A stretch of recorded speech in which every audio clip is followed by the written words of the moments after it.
కార్తీక మాసంలో ఇవాళ last Monday కదా, అందుకే అమ్మ నేను శివాలయం వెళ్తున్నా. అమ్మలతో అంత ఈజీ కాదండి బాబు, 5 రూపాయల దగ్గర కూడా బేరమాడతారు. ఇదే మా ఊళ్ళోని మహాకాళేశ్వర్ టెంపుల్. కైలాస భూమి పక్కనే ఉంటుంది. కైలాస భూమి అంటే ఏంటో లాస్ట్ లో చెప్తా. కార్తీక మాసంలో లాస్ట్ మండే కదా, అందుకే టెంపుల్ చాలా రష్ గా ఉంది. గోపురం చూడండి ఎంత బాగుందో. అబ్బో, మా అమ్మ ఏదో పెద్ద కోరికే కోరుకుంటుంది దీపం పెట్టేసి. మనం కూడా పెద్ద కోరికే కోరుకుందాం. అయితే అందరూ బాగుండాలి, అందులో మనం ఉండాలి. దాదాపు నేను ఈ టెంపుల్ కి 5 టైమ్సే వచ్చాను, కానీ ఎప్పుడు ఇంత పెద్ద లైన్ లో నుంచోలేదు. అంత పెద్ద లైన్ ఉంది ఈ రోజు. అదంతా దాటుకుంటూ లోపలికి వెళ్ళాలి. పావుగంట తర్వాత మా దర్శనం అయితే కంప్లీట్ అయిపోయింది. ఈయనేంటి ఇలా చూస్తున్నారు, ఫోటో అనుకుంటున్నారేమో, వీడియో అని తెలియదు పాపం.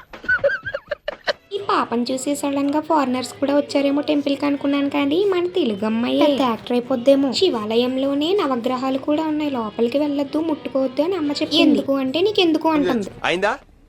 మా ఊర్లో శ్మశానాన్ని కైలాస భూమి అంటారు. మీ ఊర్లో ఏమంటారో కామెంట్ చేసేయండి. By by, all is well.